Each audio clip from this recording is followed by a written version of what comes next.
Hey everybody, and welcome to week 3, assignment 3, video critiques. Sorry that I'm grading these, or I should say posting these so late. I just spent the last 2 days in a car on a road trip that I didn't know I was doing until about 2 hours before I left. So I'm a little bit wiped, but yeah, I still think this is important, so I'm getting this done and getting it in for you guys ASAP. Um, Sorry about the delay.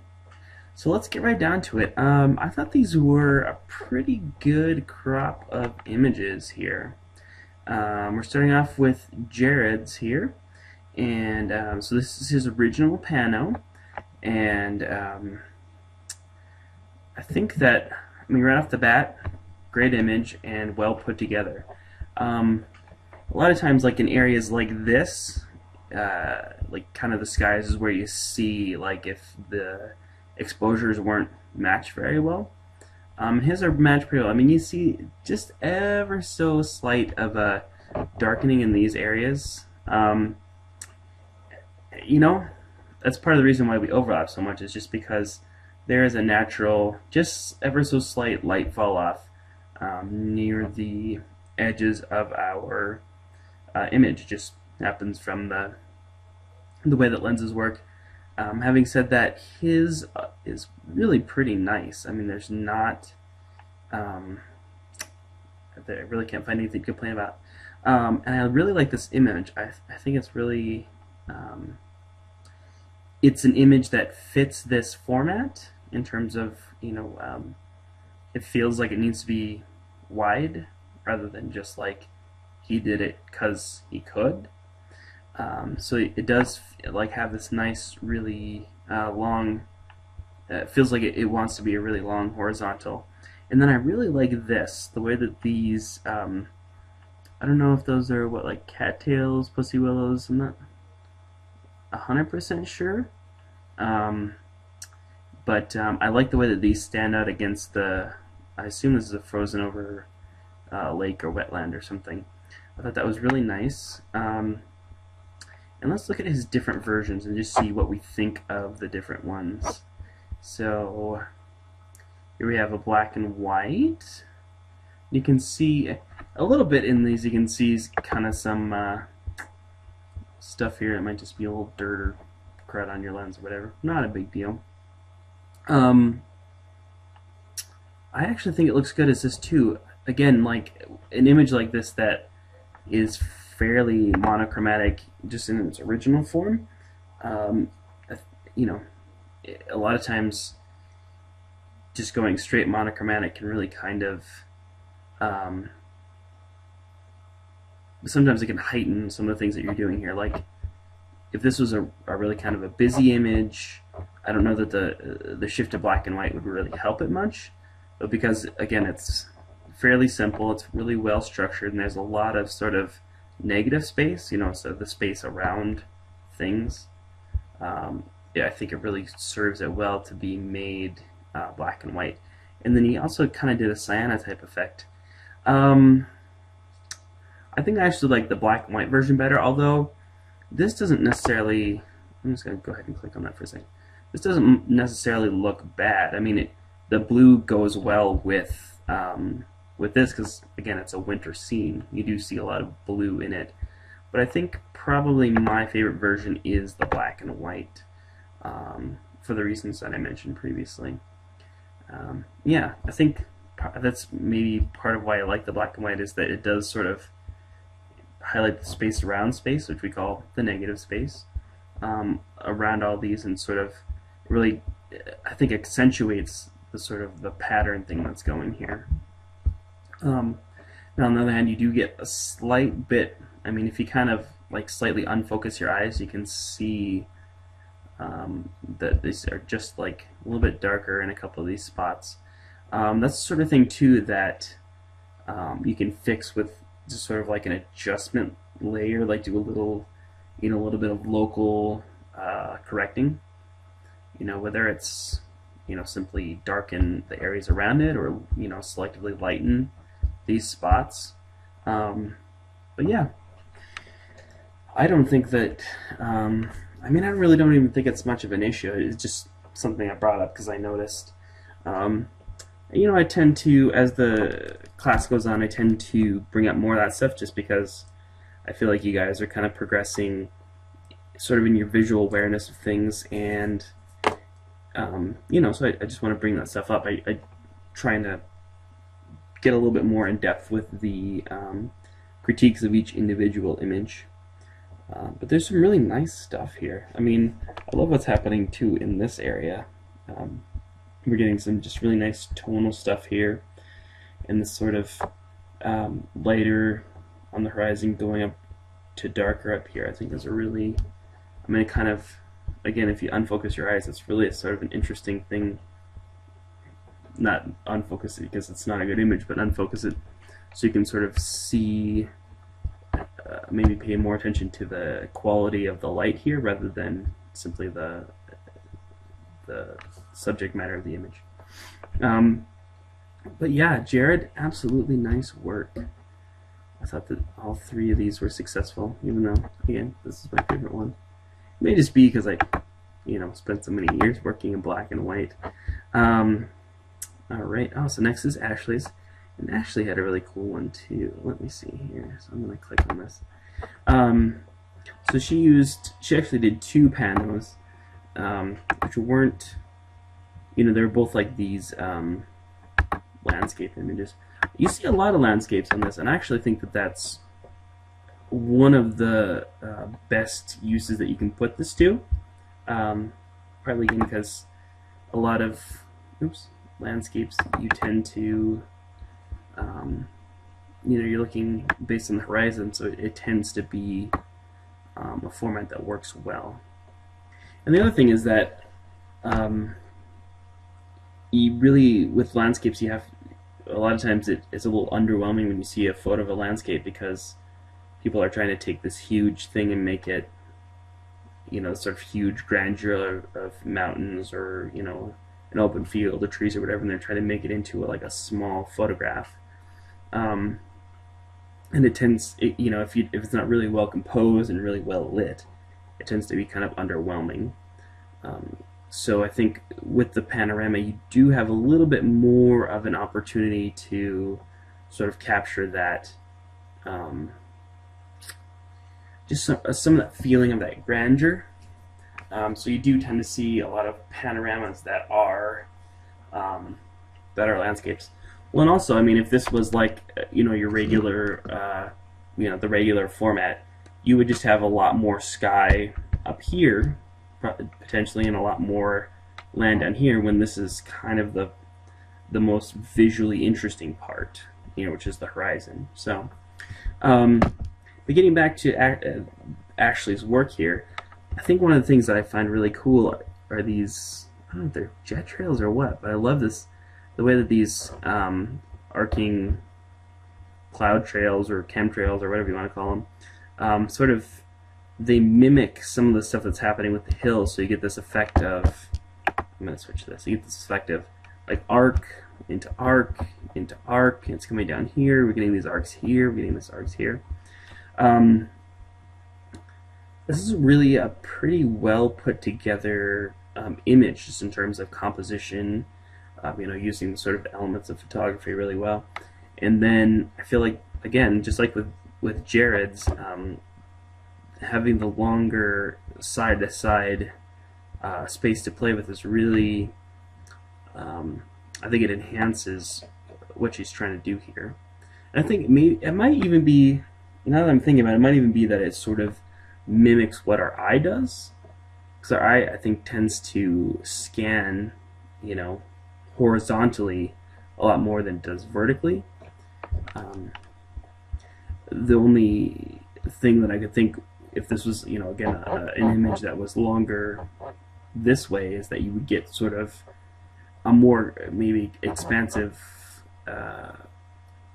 idea of the sky. But I feel like this is not an image that needs that. So yeah, I thought that turned out really cool. And just coming down here, so she kind of went for like a sepia black and white thing. Let me Let's just scroll back and forth between these two for a sec. I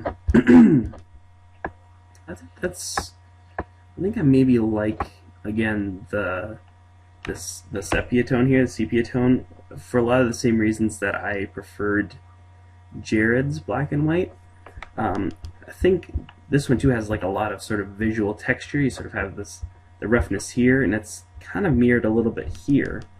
I think that sort of removing color as an element really gets you to look more at this, because I wasn't even really seeing this as much in the color version, whereas now my eye is really drawn to the, sort of the visual texture here, and it's sort of a texture that I like, and this sort of little bit of like, I almost want to call it like a ruffly edge or something, like makes me think of the edge of a doily for some reason.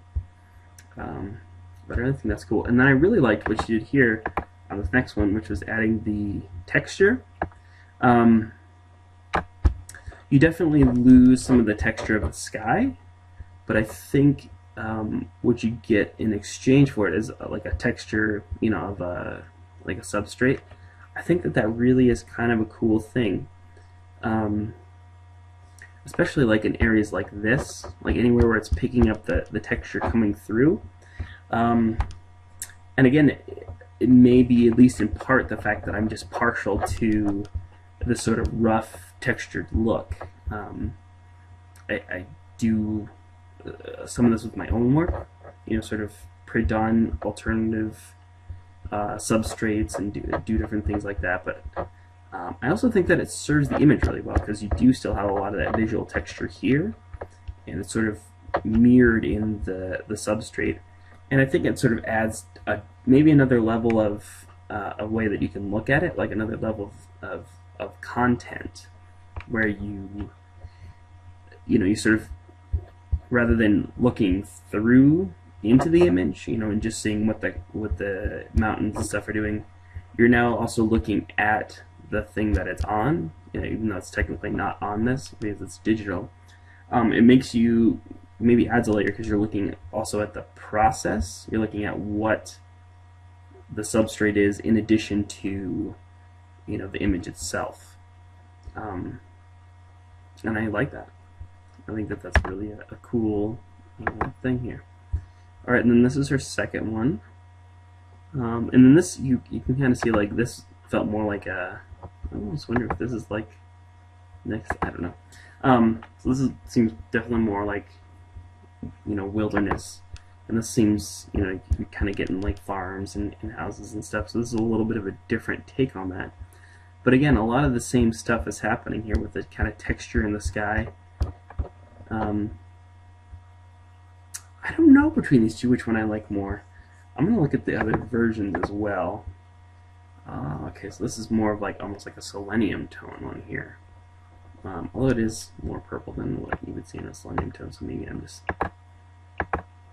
Alright, and again, this might be my favorite one overall, just because we have some of the same stuff going on here with that visual texture, and then kind of the substrate stuff that I was talking about just a minute ago. But it's even a little bit rougher, so it's even more of like a thing where you have to consider the sort of rough surface that it's on in addition to that. I also think I like just the way that these sort of houses look and kind of how small they are within the frame of her image. It kind of gives you a different take on it. But yeah, nice work, Ashley. And up next we're going to be looking at, I think, Guillermo's? Yeah, okay. Which is here. And, oops. Don't mind me. Alright, so, sorry, just a little bit tired. Excuse me. So if this seems rambly at all to you guys, I apologize. I haven't slept very much. Spent the night in a hotel room getting kicked in the head by my youngest son, who is not one who likes to share his bed. He was asleep kicking me in the head. I don't know. Alright. So we have I'm gonna quickly go through the versions and then come back here. So we have like a sledding scene here. Whoa, that's right. I forgot how like kind of bluish purple this one was. That's pretty far out too. All right, and then okay. Let's see. Ooh, that's like a. I'm trying to think what that effect is called. Watercolor? Is this the oil paint or the watercolor? I'm trying to remember that. All right. So I would say between these two, the two separate images with the different effects applied to them, I think that I actually like this more. Even though I'm recognizing this from is the house. Let's switch over here. This here is the house that we saw here, I'm thinking. Although I do really like this sort of solarized color one. This is really cool. I feel like I like this, but I feel like I want to be able to. I want maybe slightly differently composed so I can see the top of this house. I feel like it's just a little bit cut off there. But I do definitely like this. I do like that. Of the three versions, I think I like the one with the effect the most. It's like this kind of, it's like almost some kind of weird outer space thing or something.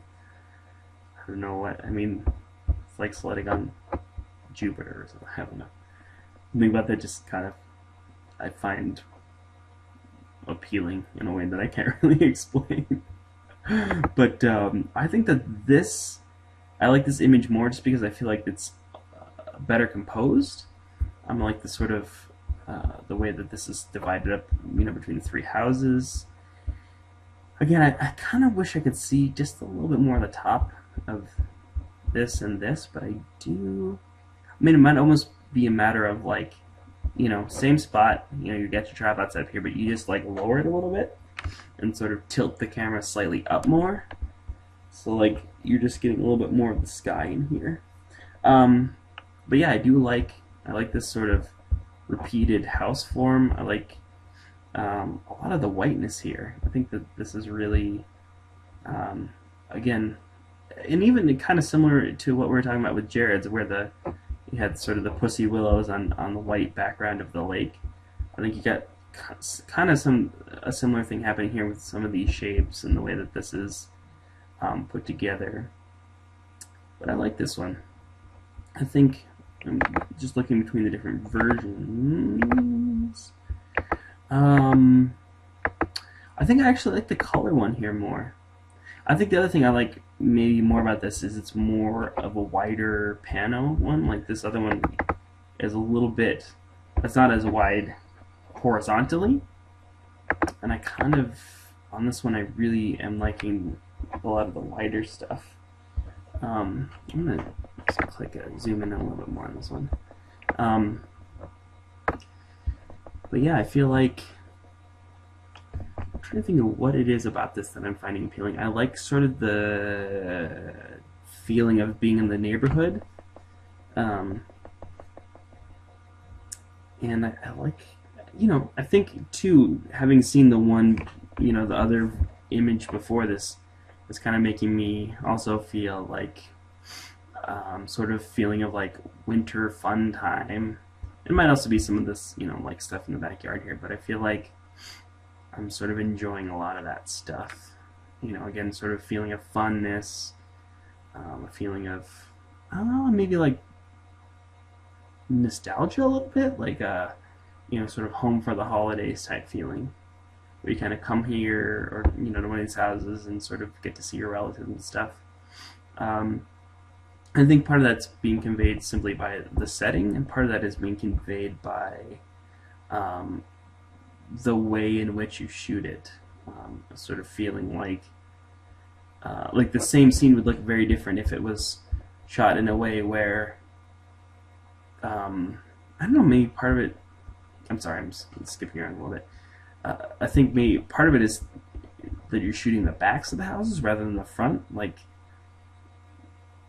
being at this vantage point sort of feels like you're already on the inside, like you're within the group, whereas shooting these from the outside might make it feel more like, you know, it's a place where you can't readily enter. I think that's probably influencing it. But yeah, I really am enjoying that sort of feeling of like, you know, being at home. It's a very inviting image, I think, and I'm liking that very much about it.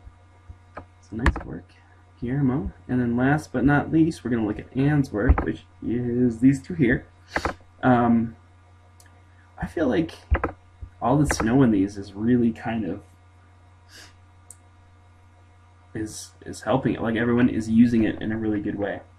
This is tough because I was looking at the two of these earlier and I was trying to say like, which one do I like more? You have this, on the one hand, some really cool like, you know, this sort of minimalist thing where there's a lot of white here, you know, a lot of, and even the other colors that you see, with the exception of a little bit of yellow here, they're kind of like earth tones, they're sort of cooler tones. Then you have this one like bright element right here in the middle, you know, it's, again, rising out of this, you know, sort of almost like sea of whiteness. So I do, that's the thing I think I like about this version the most, is the red. On the other hand, as previously stated, I really like when something like this is done well. And again, we have sort of, you know, some of these like, what you would call like artifacts, or sort of these rough edges. It does kind of give it a feeling of like being an older style of photography where, you know, as opposed to digital where everything's on the screen, everything's clean, like it's a little messier. And I feel like that kind of goes with the content. That red also went really white here, which makes you think that maybe she did another effect with it, maybe like well, let me switch back to the other one for just a sec, because it might just be, well, yeah, I guess it's a pretty bright, a pretty light shade of red, so it would go fairly light in that version. So forget what I started to say there. I think both versions are really cool. And again, as talking about with the earlier black and white ones, the black and white does, you know, sort of put you more in the mindset of looking at formal elements, of looking at composition, geometric shapes, things like that. Boy, that's tough. I feel like, considering that this is essentially the same image, it's kind of amazing how much different the two versions are. Like, because they do such different things. You have, you know, the color, that hit of color here, this little pop of color in the middle of a mostly monochromatic image behind it. Feels like it says a whole different thing than this one, which is really more about, because of the black and white and because of the texture, it's more about like a process of making this, and it sort of feels like there's handmade elements here, you know, in terms of how this was put together, as well as, you know, it's kind of being reflected in this process where there's a handmade element to the image itself. So yeah, I think I really don't know which version I like more. Probably this one. After going back and forth all that, just because again, it's as much as about personal preference as anything when it comes down to it. I think both versions are really successful. So yeah, really great work. All four of you guys did really great work. So yeah, I'm sorry that I didn't get this in earlier, to reiterate what I said at the top.